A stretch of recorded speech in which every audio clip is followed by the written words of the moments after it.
Bah là, t'as bien travaillé, ça mériterait un petit bisou. En salle de pause pendant le café, il me prenait dans ses bras, par derrière. Ah bah tu m'as pas dit bonjour aujourd'hui. Et puis on fait la bise, mais lui va tourner la tête à contresens pour m'embrasser. Elles sont infirmières, médecins, aides-soignantes, et elles ont décidé de briser la loi du silence. Elles accusent des collègues médecins de harcèlement moral, harcèlement sexuel et agression sexuelle. J'étais juste en train de regarder le planning et il m'a dit pour les congés, tu sais très bien ce qu'il faut faire, faut coucher.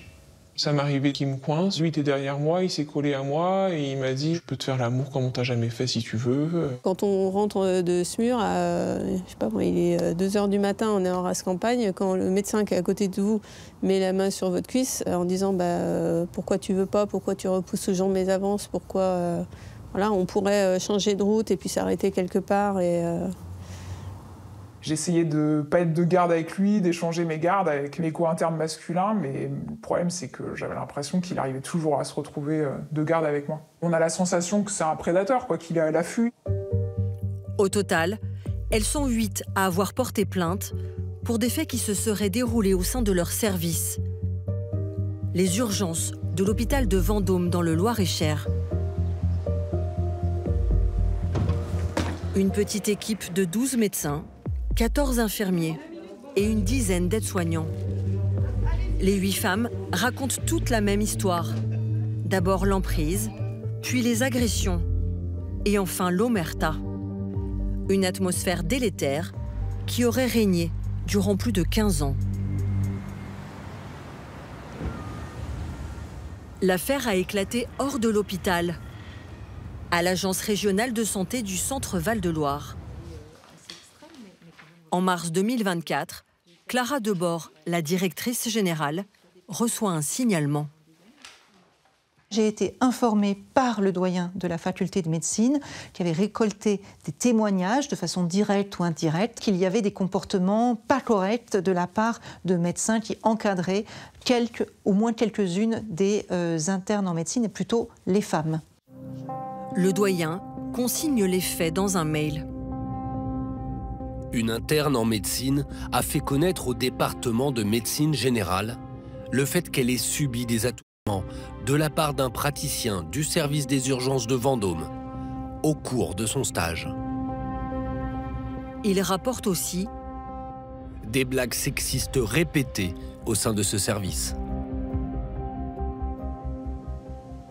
À partir de ce signalement du doyen, j'ai immédiatement saisi la directrice de l'hôpital pour lui demander de lancer une enquête administrative indépendante. Je l'ai informée que je retirais immédiatement l'autorisation de ce service d'accueillir des internes. À Vendôme, la directrice du centre hospitalier, Valérie Bois-Martel, fait un signalement au procureur de la République et confie une enquête administrative à un médecin spécialiste des violences faites aux femmes. En découvrant le rapport, je tombe du placard ce jour-là, complètement. C'est extrêmement déstabilisant de se rendre compte qu'effectivement, on ne sait pas ce qui se passe dans son propre hôpital. J'ai travaillé quand même 6 ans avec le docteur. Je n'ai jamais perçu cette problématique. J'avais perçu un management autoritaire. Extrêmement, qui pouvait être violent parfois, en imposant les choses. Voilà. Mais je n'avais pas perçu effectivement qu'il pouvait y avoir des échanges d'avantages professionnels contre des faveurs sexuelles. L'enquête fait ressortir que les 3 médecins s'en prendraient toujours à des personnes de grade inférieur. Au total, 11 femmes rapportent des propos crus et précis.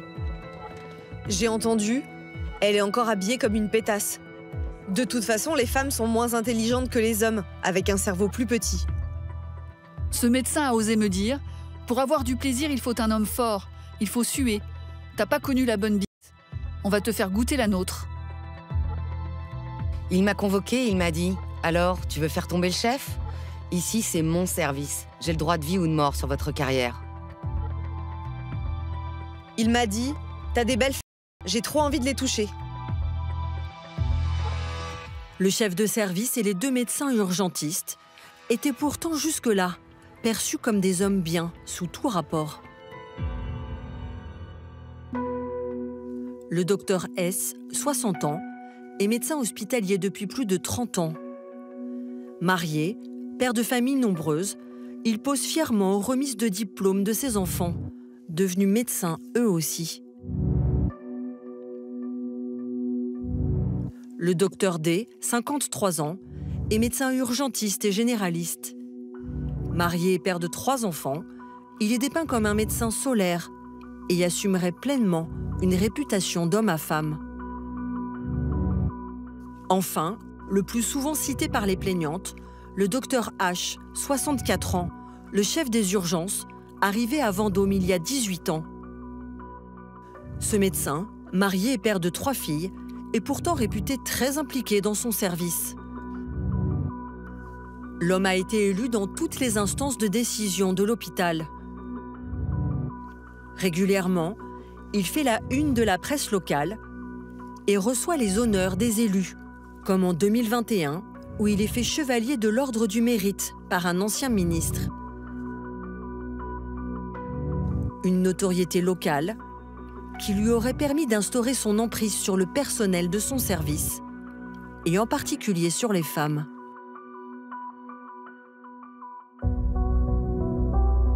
Selon les plaignantes, le docteur H agirait toujours de la même manière. D'abord, il les mettrait en confiance avec des compliments, des flatteries ou des promesses de promotion. Sarah était une jeune interne de 26 ans à son arrivée en 2013. Elle rêvait de devenir urgentiste. Il était paternaliste, il voulait toujours que je l'accompagne partout, me montrer des choses, que j'aille boire des cafés avec lui dans son bureau. Oui, il était toujours « viens, je vais te montrer ça ». Il m'avait même promis un poste, éventuellement, si je voulais ensuite venir bosser à Vendôme, prendre des gardes. Oui, je me sentais privilégiée, quoi. Marie, elle, a quitté le service réanimation d'un grand hôpital parisien pour s'installer à Vendôme. Le docteur H était très fier de ce recrutement. Le chef de service était très attentionné et très valorisant sur mes compétences aussi à ce moment-là. Il disait à tout le monde « Ah oui, mais elle vient de la réa, donc ça sait faire. » Ouais, il valorisait mes compétences vis-à-vis de mes autres collègues, ce qui était assez valorisant quand on est assez jeune diplômé. Ça fait du bien, surtout quand on n'a pas une grande confiance en soi en général. La plupart des plaignantes reconnaissent avoir laissé faire les médecins, bien que souvent choquées par leurs allusions sexuelles quotidiennes. Est-ce leur silence qui aurait poussé les urgentistes à aller plus loin? Comme ce soir de janvier 2014, lorsque Sarah se serait retrouvée seule avec le docteur H. Il m'a encore demandé de m'accompagner à ma chambre de garde.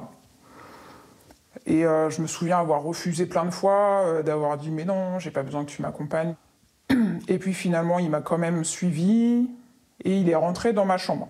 Et puis il s'est jeté sur moi, il m'a coincé contre le mur, il m'a roulé une pelle, touché les seins, enfin... Je pense que j'ai été sidéré pendant quelques instants. Ça n'a pas duré très longtemps au final, je pense, mais j'ai réussi à le repousser.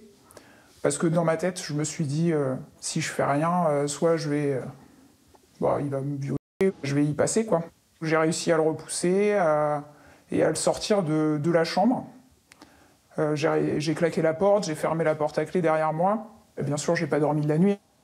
J'ai regardé comment je pouvais m'échapper si jamais il arrivait quand même à ouvrir. Donc j'étais les chambres de garde, elles sont à l'étage. Il y a un petit balcon, j'avais regardé si je pouvais sauter du balcon. En plus, j'étais en crocs, donc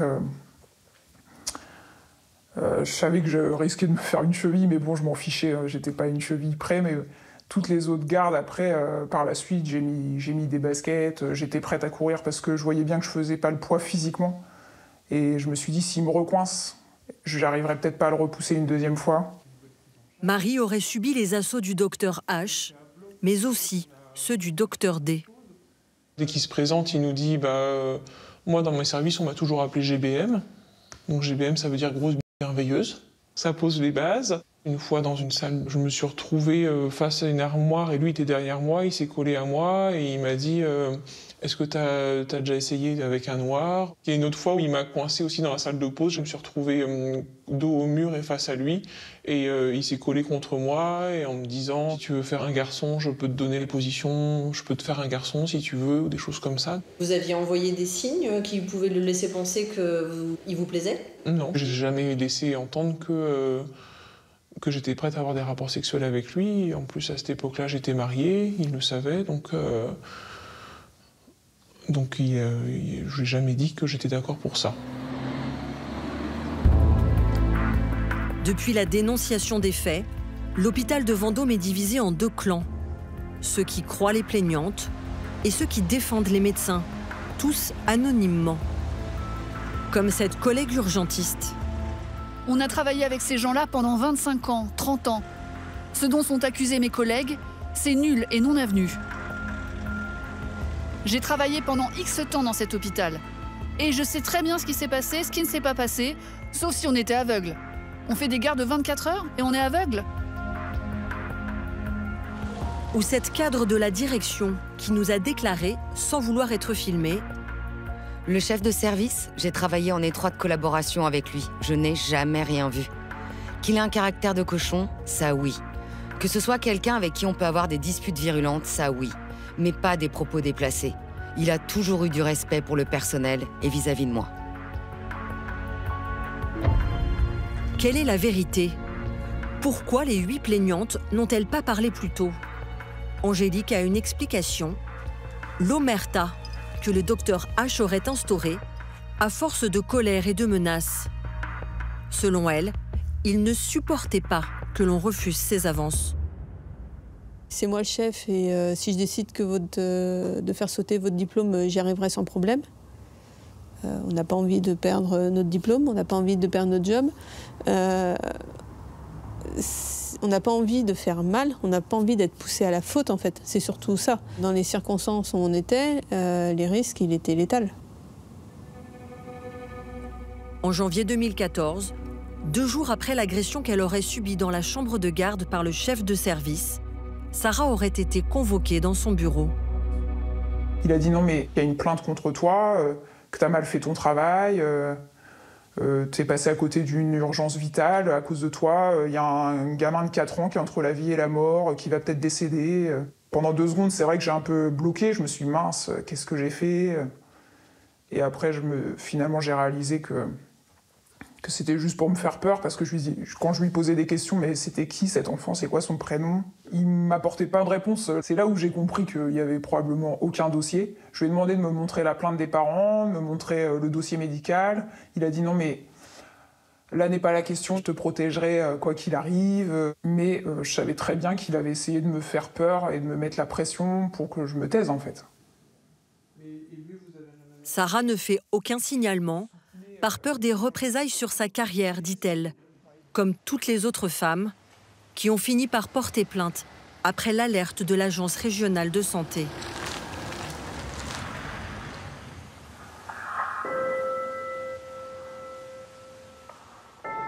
Début juillet 2024, les 3 médecins sont placés en garde à vue au commissariat de Blois. Le docteur H, chef de service, garde le silence.